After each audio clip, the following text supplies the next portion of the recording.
Welcome to day 19, letting go. So, yesterday you tapped into the power of forgiveness and forgave yourself for past mistakes. And today we're going to be taking forgiveness one step further and releasing whatever it is that we cannot change that is weighing us down. It's keeping us stuck in negativity or victimization.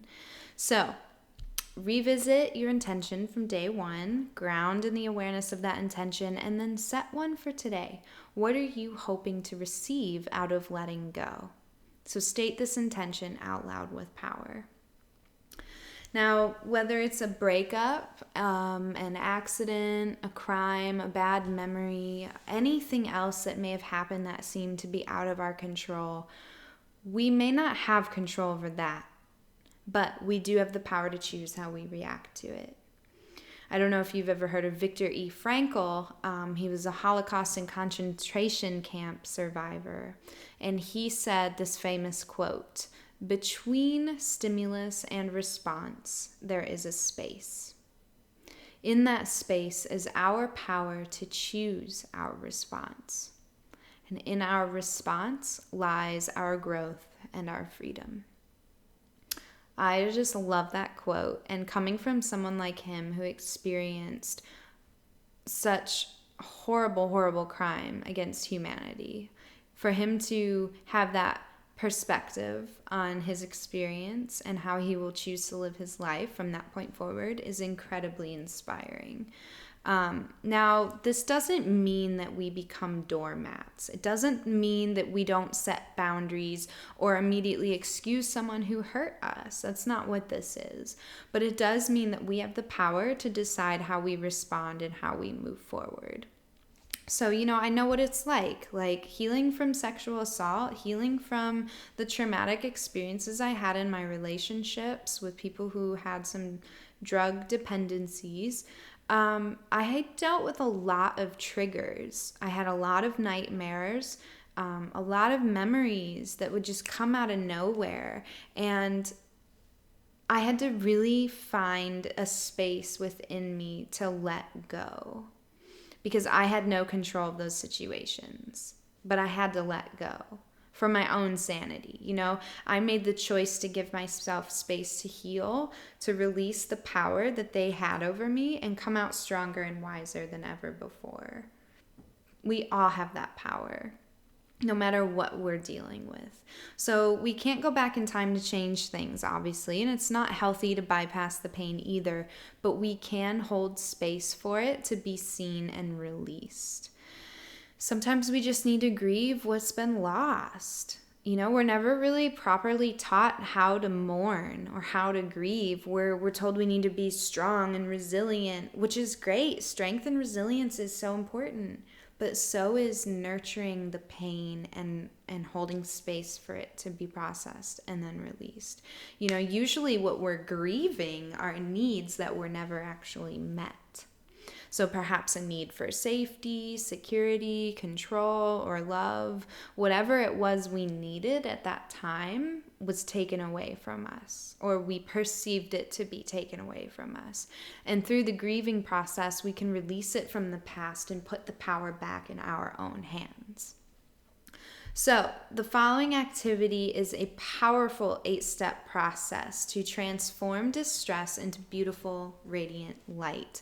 And this gives you the space to release and move forward.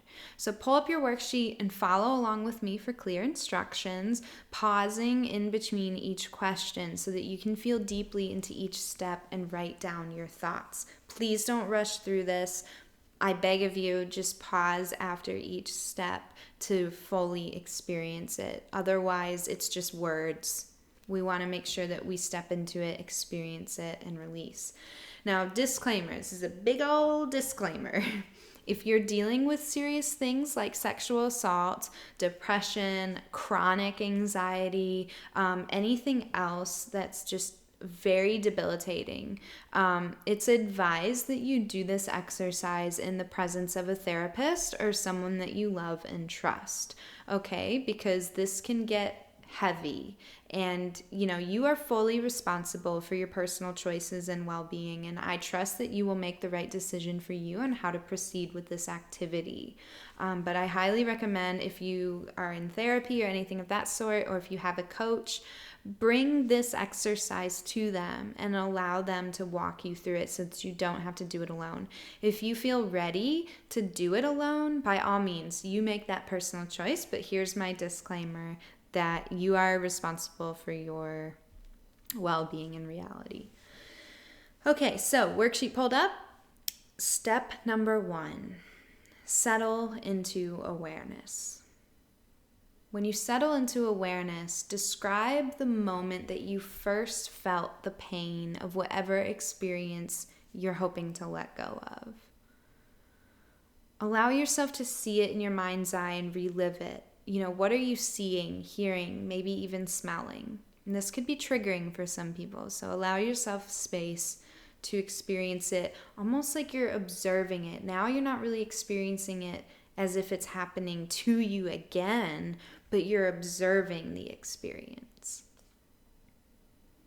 Step number 2, express your reaction. What is your judgment of others or yourself regarding this experience? Be honest here. Voice all of the judgments until you have clarity about your core beliefs or deepest judgment. This is a place for you to be very honest with yourself and get it all out. Step number 3. I hope you're pausing in between each step, by the way. Step number 3, feel into your body. Sense your body from the inside. What physical sensations do you notice? Notice any desires in your body for attention, expression, movement, whatever you just feel like doing, and write that down. Step number 4, get in touch with your emotions.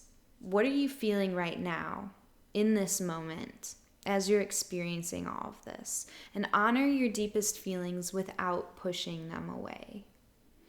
Feel sad if that's what you feel. Feel angry if that's what you feel. Whatever it is, let it come up and honor those feelings. Step number 5, experience your needs fully. What needs are you aware of? Underneath that, what are you longing for? Mine all of the needs, digging deeper until you identify that very bedrock need, the one that is just underneath it all. And experience that and write it down. Step number 6, grieve the unmet need. What does the pain of the unmet need feel like? What would it feel like to not ever get that need met? And just grieve the loss. Allow yourself to feel sad that in that moment that need was unmet and that it likely isn't going to be met in the way that you wanted it to be. Allow yourself to just feel sad. And notice what comes up for you. Write that down as well. And step number 7, experience the energy of the radiant need. So stay with the distress and imagine a bright light entering the top of your head.